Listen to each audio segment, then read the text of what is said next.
उनकी शौर्य गाथा से हर एक भारतीय अवगत है। और आज जम्मू में एक बार फिर से गुस्सा फूटा है जम्मू कश्मीर के प्रशासन के खिलाफ व भारत सरकार के खिलाफ। कारण ये है कि जम्मू कश्मीर प्रशासन के द्वारा कुछ सुविधाएं जो है लोगों के डोर स्टेप तक मुहैया करवाने की बात की गई थी, जिसमें 16वीं बात ये की गई है कि आतंकवादी जो सुरक्षा बलों पर हमला करते हैं, काराना हरकत करते हैं, पुलवामा जैसी साजिशों को अंजाम देते हैं, उनके बच्चों को यहाँ पर छात्रवृत्ति दी जा रही है, यानी कि स्कॉलरशिप दी जा रही है। जम्मू में गुस्सा फूटा और बहुत बड़ा सवाल है, क्या उन सुरक्षा बलों के लिए ये अपमान नहीं है जिन्होंने पुलवामा जैसे एक कायराना हमले में अपनी जान गंवाई थी? क्या उन लोगों के लिए अपमान नहीं है जो सीमाओं पर हमारे देश की सुरक्षा के लिए तैनात है?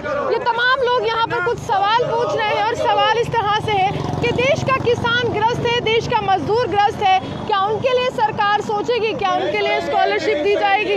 वही यहाँ पर ये कहा जा रहा है कि तमाम आतंकियों के बच्चों को जो सुरक्षा बलों पर कायराना हमला करते हैं, वो एक बहुत बड़ा फैसला जो है उसको वापस लिया जाए। अमनदीप जी मेरे साथ हैं, इनसे बात करने की कोशिश करेंगे।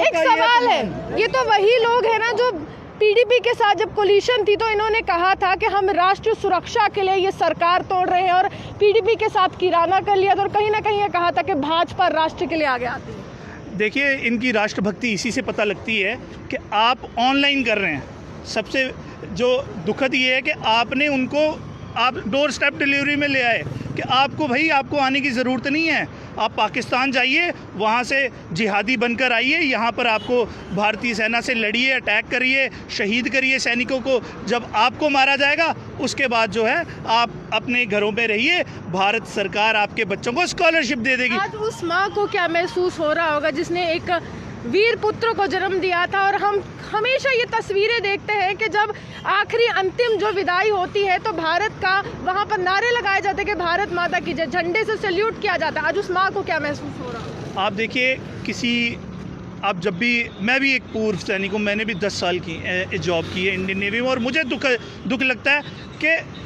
कि भारत सरकार हमारे दुश्मनों को, हमारे भाइयों के कातिलों को वजीफ़े दे रही है। आपको अगर वजीफ़े, इनको इतनी पढ़ाई की है तो भाई आप कम्पीट करें ओपन में।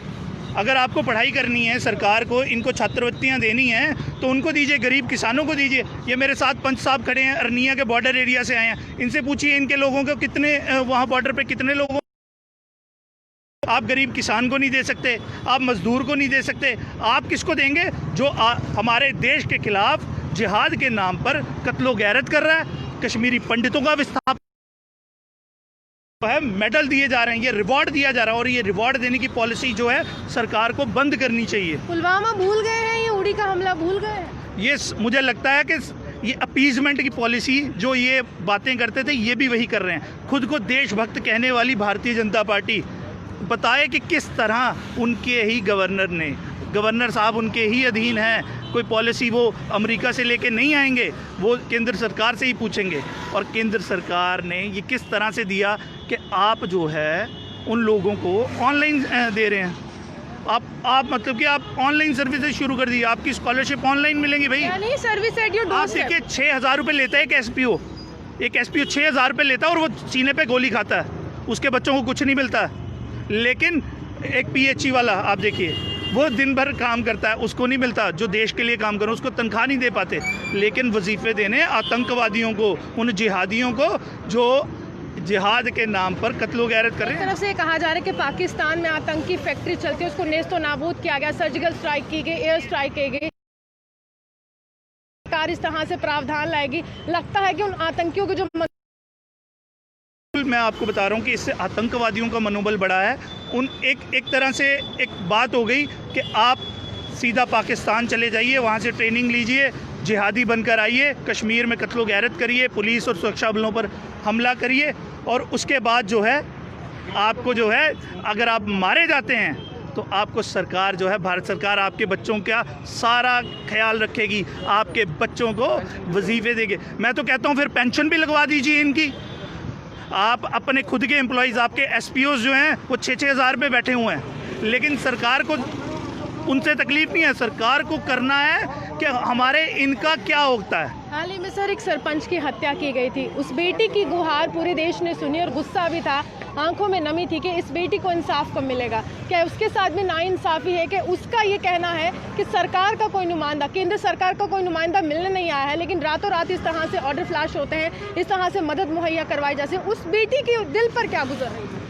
देखिए, उस बेटी की तो आप सोचिए जिसके पिता को एक आतंकवादी ने शहीद किया, और अगर उस आतंकवादी को मार दिया जाता है भारतीय सेना के द्वारा तो उसके बच्चों को वजीफ़े मिलेंगे। तो आप सोचिए उस बच्ची पे क्या जाएगी कि जिस देश के लिए उसके, जिस लोकतंत्र पर विश्वास रखते हुए उसके पिता ने वहाँ पर चुनाव लड़े, कितनी धमकियाँ मिली, कितने विपरीत परिस्थितियाँ थी, उनसे लड़कर भी वो जीते और उन्होंने लोकतंत्र को वहाँ बहाल किया और वो शहीद हो जाते हैं और उनके हथियारों को जो है हमारी सरकार वजीफ़े देती है उनके बच्चों को। तो ये मुझे लगता है कि ये शर्म की बात है बहुत ही।